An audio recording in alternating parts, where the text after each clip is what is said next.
Hello दोस्तों, कैसे हैं आप लोग। आई होप कि आप लोग अच्छे होंगे। और आज देखिए, आज हम आप लोगों को कुछ नए चीज़ बताने जा रहे हैं। 34 वर्ष के बाद नई शिक्षा नीति 2021 से नया चालू होने वाला है। यानी मेरे कहने का मतलब ये है कि अभी तक 34 साल तक कोई शिक्षा में कोई परिवर्तन नहीं हुआ है, लेकिन अब 34 साल के बाद यानी शिक्षा में परिवर्तन होगा। ठीक है, तो ये कब से होगा? तो 2021 से होगा।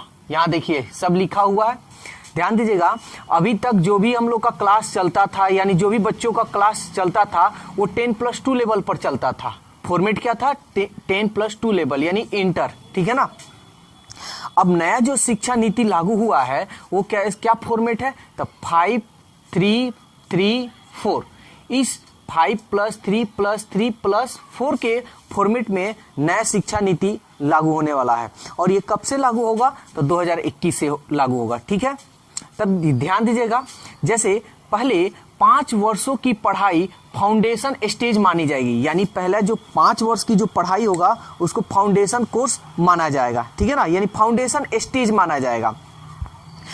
पहली कक्षा दूसरी कक्षा के लिए 1-1 वर्ष, पहली कक्षा दूसरी कक्षा के लिए 1-1 वर्ष होगी। यानी पहली कक्षा और दूसरी कक्षा के लिए 1-1 वर्ष होगी। और इसमें बच्चों लोग को अधिकतम खेल कूद, यानी उन लोगों को खिलाया जाएगा और अन्य गतिविधियों के लिए होगी। यानी उन लोगों की खेल कूद की, यानी 1-1 वर्ष जो पहली और दूसरी कक्षा का जो होगा क्लास, वो खेल कूद के लिए ही होगा और अन्य कुछ गतिविधियों के लिए होगी। ठीक है, तीसरी से लेकर 5वीं तक, यानी तीसरी से लेकर 5वीं तक भविष्य के लिए तैयार किया जाएगा। यानी तीसरी कक्षा 3 से लेकर 5 तक, यानी इसमें ले लीजिए आपका 3 हो गया, 4th हो गया एंड 5 हो गया।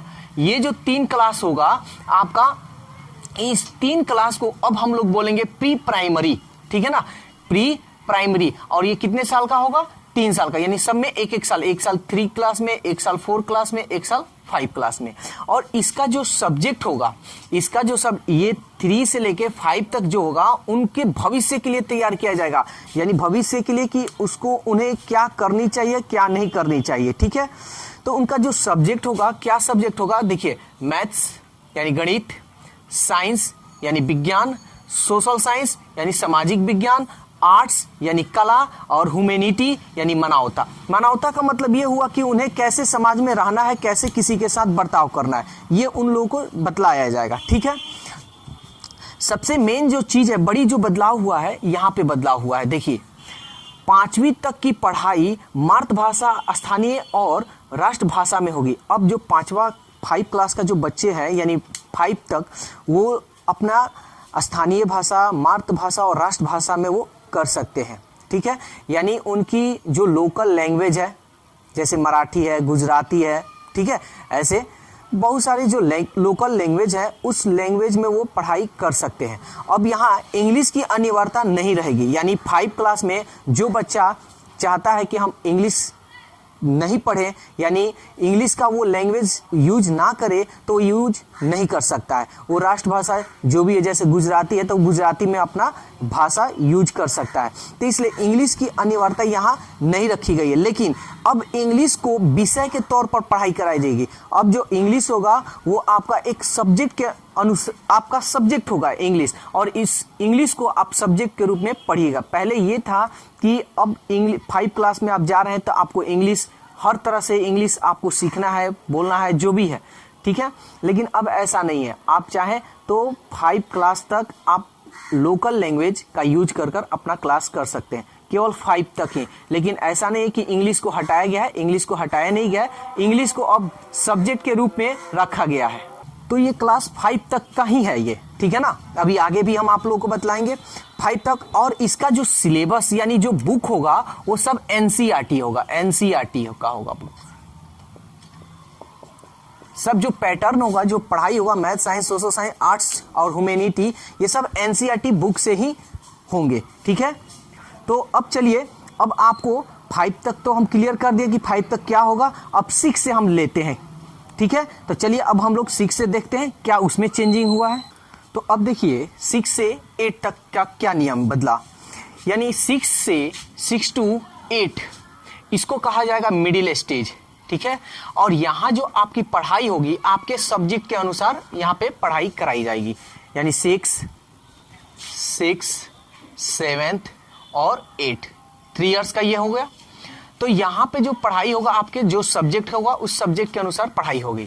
अब देखिए यहाँ पे क्या नया चीज मिला है आप लोगों को, छोटी उम्र से कंप्यूटर कोडिंग एप्लीकेशन सीखने का मौका मिलेगा। ये क्या है ये पहले समझिए। देखिए अगर बच्चा 6 में है या 7th में है या 8 में है, अगर वो बच्चा को प्रैक्टिकल कुछ करने का मन है, जैसे मोबाइल सॉफ्टवेयर या कंप्यूटर सॉफ्टवेयर या कोई भी इलेक्ट्रिकल से अगर उसे इंटरेस्ट है, तो वो 6 to 8 क्लास में जब रहेगा तब ये जो भी होगा ये स्कूल के दौरान ही वो कर सकता है। जैसे स्कूल गया बच्चा और उसी के दौरान उसको 1 घंटा या 2 घंटा के लिए उसको इंटर्नशिप उसको मौका दिया जाएगा प्रैक्टिकल करने के लिए। तो ये 6 से 8 तक का था, ये मिडिल स्टेज इसको कहा जाएगा 6 to 8। अब यहाँ देखिए लास्ट स्टेज क्या है, लास्ट स्टेज है 9 to 12। लास्ट स्टेज है 9 to 12 और ये जो आपका ईयर होगा ये 4 इयर्स का होगा, ठीक है। देखिए इसमें पहले क्या था और अभी क्या चेंज हुआ है। देखिए पहले ये था कि अगर आप साइंस लेते हैं तो साइंस में आप physics, chemistry, biology, math, English, Hindi ये आप ले सकते हैं सब्जेक्ट, इसके अलावा कुछ नहीं लेंगे, ठीक है। उसी तरह कॉमर्स में है, उसी तरह आर्ट्स में है। तो जो इसमें सब्जेक्ट आपका पहले था वही आप सब्जेक्ट लेकर आप पढ़ाई कर सकते थे।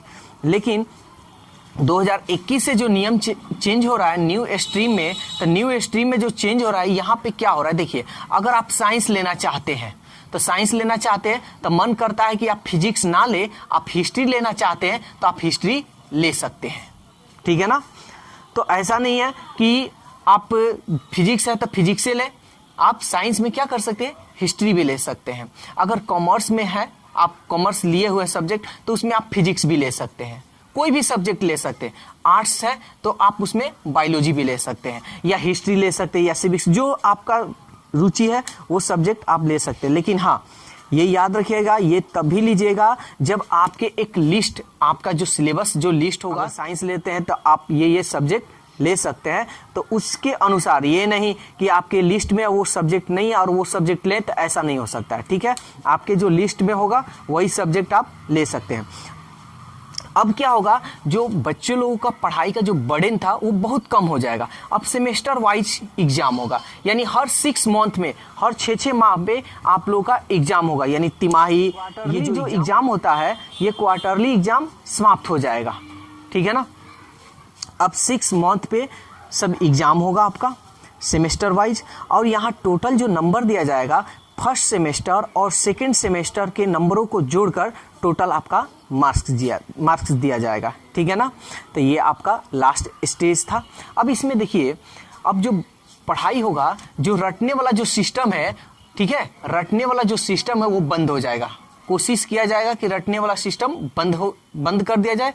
रटने को नहीं बल्कि बच्चों को ज़्यादा समझने के आधार पर उनको नंबर दिया जाएगा, यानी बच्चे को अब समझाने की ज़्यादा प्रयास की जाएगी। अब ये रिपोर्ट कार्ड 360 डिग्री पर असेसमेंट के आधार पर बनेगा, ठीक है। ये जो रिपोर्ट कार्ड है 360 डिग्री असेसमेंट के आधार पर ये बनेगा। अब ये रिपोर्ट कार्ड कैसे बनेगा, तो देखिए यहाँ पे अगर बच्चे अच्छी तरह से कोई बात को अगर समझा देते हैं या उनका रेगुलर अगर क्लास करते हैं तो उसके अनुसार ये रिपोर्ट कार्ड 360 डिग्री के असेसमेंट के आधार पर बनेगा।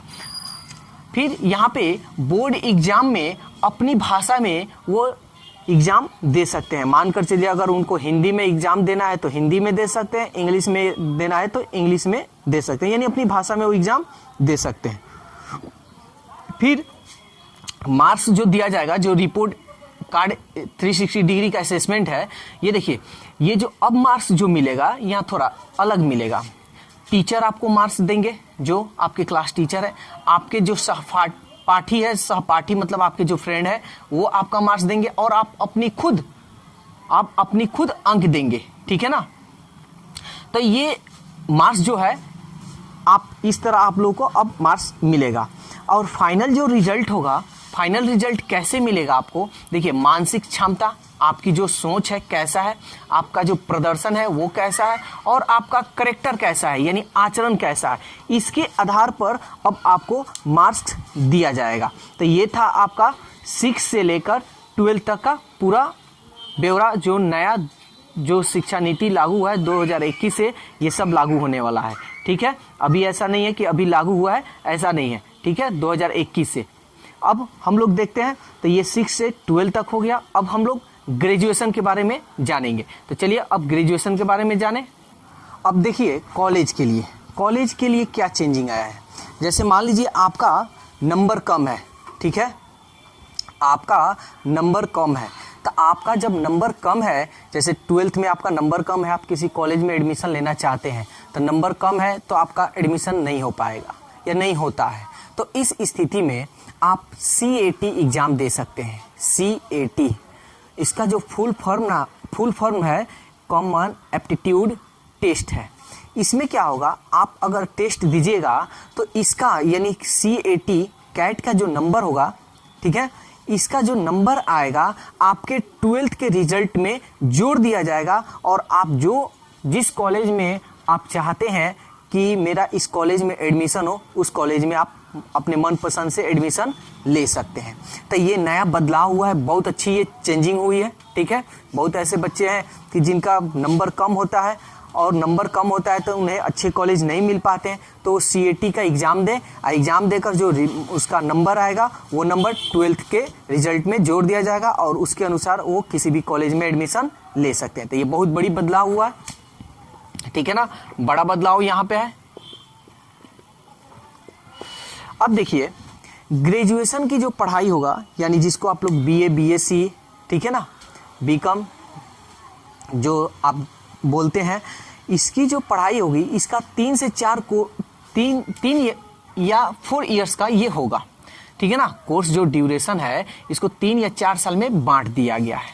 अब जैसे मान कर चलिए कि आप ग्रेजुएशन कर रहे हैं, BA कर रहे हैं, या कोई भी कोर्स आप कर रहे हैं, आप 1 साल पढ़ें, ऐसा ये भी बहुत बड़ा बदलाव आया है, बहुत बड़ा ये भी बदलाव है।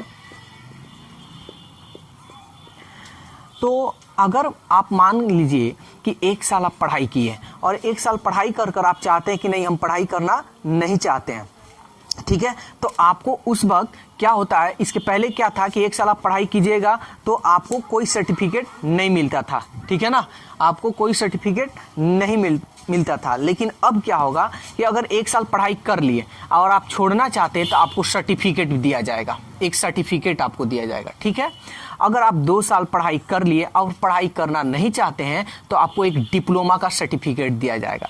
इसके पहले ऐसा नियम नहीं था, अगर 2 साल पढ़ाई कर छोड़ दे रहे हैं तो आपका पढ़ाई खत्म, वहीं तक, कोई सर्टिफिकेट नहीं मिलता था। अगर आप 3 साल पढ़ाई किए, आप पढ़ाई कर आप छोड़ देना चाहते हैं तो आपको बैचलर डिग्री दिया जाएगा। ठीक है ना, और 4 साल आप पढ़ाई किए, आप पूरा 4 साल पढ़ाई कंप्लीट किए तो आपको एक रिसर्च का डिग्री दिया जाएगा। ठीक है ना, तो ये बहुत बड़ा बदलाव और बहुत अच्छी ये चीज़ है।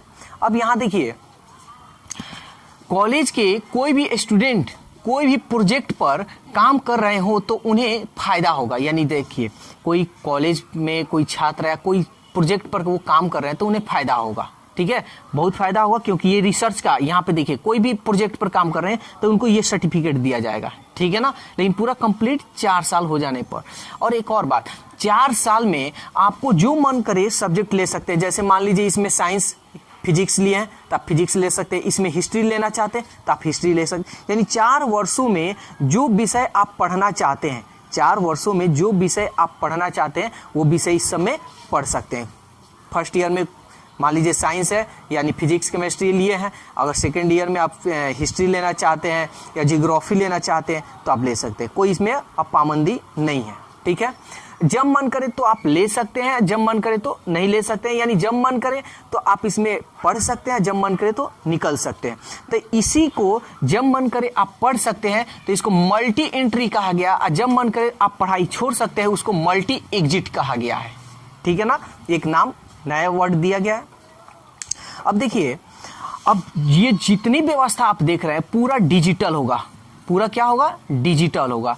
देखिए आप एक साथ कई कोर्स कर सकते हैं, इसके पहले नहीं था, एक साथ बहुत सारा कोर्स नहीं कर सकते थे। आप कहीं डिग्री, मान लीजिए कि आप कोई ग्रेजुएशन कर रहे हैं साथ में कोई कंप्यूटर कोर्स कर रहे हैं, तो दोनों सर्टिफिकेट को आप इशू नहीं कर सकते थे, दोनों सर्टिफिकेट को आप नहीं दिखा सकते। लेकिन यहाँ पे अब है, जब आप डिग्री लेंगे तो इस कोर्स को जोड़ दिया जाएगा। जैसे आप कोई कोर्स साइड से कर रहे हैं, तो आप जब डिग्री लीजिएगा ना, तो इस कोर्स को जो अलग से आप कोर्स कर रहे हैं उसमें जोड़ दिया जाएगा। और इसके लिए आपको एक क्रेडिट बैंक, जो एक कार्ड मिलेगा वो आपका क्रेडिट बैंक होगा, जिसका पूरा एकेडमिक बैंक ऑफ इंडिया इसका नाम है। तो ये पढ़ाई में बहुत अच्छा मतलब चेंजिंग हुआ है। और एक और खास बात कि स्कूल, उच्च संस्थानों में जितने स्कूल है, उच्च संस्थानों है, ठीक है, संस्था है, उसमें संस्कृत की अब पढ़ाई होगी। और विश्वविद्यालयों में, जो विश्वविद्यालय है उसमें भी बहुत ऐसा सब्जेक्ट है जिस सब्जेक्ट को संस्कृत में ही पढ़ाया जाएगा, ठीक है ना। यहाँ संस्कृत का बहुत अच्छा जिक्र हुआ है। और हर कॉलेज में, जो भी कॉलेज है, जितने कॉलेज हैं, हर कॉलेज में आपको संगीत हो गया या आर्ट हो गया, यानी कला हो गया, ठीक है ना, ये सब साहित्य, संगीत, कला, साहित्य, ये तीनों सब्जेक्ट ये हमेशा परमानेंटली चलेगा, ठीक है। चाहे स्कूल हो चाहे कॉलेज हो, ये तीनों सब्जेक्ट, ये जो भी है, संगीत है, कला है, साहित्य, ये हमेशा चलेगा। और ऐसा बहुत कॉलेज या स्कूल था कि फीस मनमानी लेते थे, ठीक है ना। फीस जो थे, कोई कॉलेज कुछ और फीस ले रहा है, कोई कॉलेज कुछ और फीस ले रहा है, कोई स्कूल अलग फीस ले रहा है, कोई स्कूल अलग फीस, तो ये फीस अब फिक्स हो जाएगा। कोई ये नहीं कि कोई 500 ले रहा है तो अगला कॉलेज 600 ले, ऐसा नहीं। जब एक का 500 है तो सबका 500 होगा, यानी फीस जो यहाँ पे जो है एक निश्चित हो जाएगी, ठीक है ना। अब देखिए, और इसे नेशनल हायर एजुकेशन बिल, ठीक है ना, नेशनल, यहाँ पे हम लिख दे रहे हैं नेशनल हायर एजुकेशन, ठीक है, national higher education bill pass किया है, ठीक है ना। इस बिल को कैबिनेट ने मंजूरी दे दी है, कैबिनेट ने क्या मंजूरी दे दी है। अब इस बिल को अब संसद में रखा जाएगा। अगर संसद इसे पास कर देता है तो ये पूरे इंडिया में, पूरे स्टेट में यही जो हम शेड्यूल जो बताए हैं पढ़ाई का, यही चलेगा, ठीक है ना। और इसके साथ एक और चीज़ बहुत बड़ा बदलाव आया है, देखिए क्या है, मानव संसाधन विकास मंत्रालय, ठीक है ना, मानव संसाधन विकास मंत्रालय को, मानव संसाधन विकास मंत्रालय, मानव संसाधन विकास मंत्रालय, मानव संसाधन विकास मंत्रालय को अब नाम चेंज कर दिया जाएगा, ठीक है। और नाम चेंज कर इसका नाम रखा जाएगा शिक्षा मंत्रालय, ठीक है ना। इसका अब नाम रखा जाएगा शिक्षा मंत्रालय। और ये जो भी नियम चेंज होने वाला है ये आपका 2021 से होगा, ठीक है ना, 2021 से होगा। ये जो 2021 से ये चालू हो जाएगा, 2021-2022 से ये सेशन आपका चालू हो जाएगा। तो 2021-2022 के बीच में ये चालू हो जाएगा। और ये 2021 से आप नए तरीका से आप अपना पढ़ाई कीजिएगा। तो बस नया शिक्षा में क्या बदलाव हुआ आपको पूरा डिटेल्स हम बतला दिए। और भी अगर डिटेल्स आएगी सो हम आपको बतलाएंगे। और अगर आपको इस पे कुछ राय अपनी देनी हो या कुछ कमेंट्स करनी हो तो आप कमेंट्स कर अपनी सवाल पूछ सकते हैं। दोस्तों वीडियो कैसा लगा? अगर वीडियो अच्छा लगा है तो वीडियो को लाइक कीजिए, सब्सक्राइब कीजिए और इस वीडियो को ज़्यादा से ज़्यादा अपने सगे संबंधी और मित्रों में शेयर कीजिए, क्योंकि हर किसी को मालूम चले कि नई शिक्षा नीति जो 2021 से शुरू हो रही है वो क्या है। तो आज के लिए इतना ही, फिर कल नए वीडियो के साथ मिलते हैं। Okay, bye bye.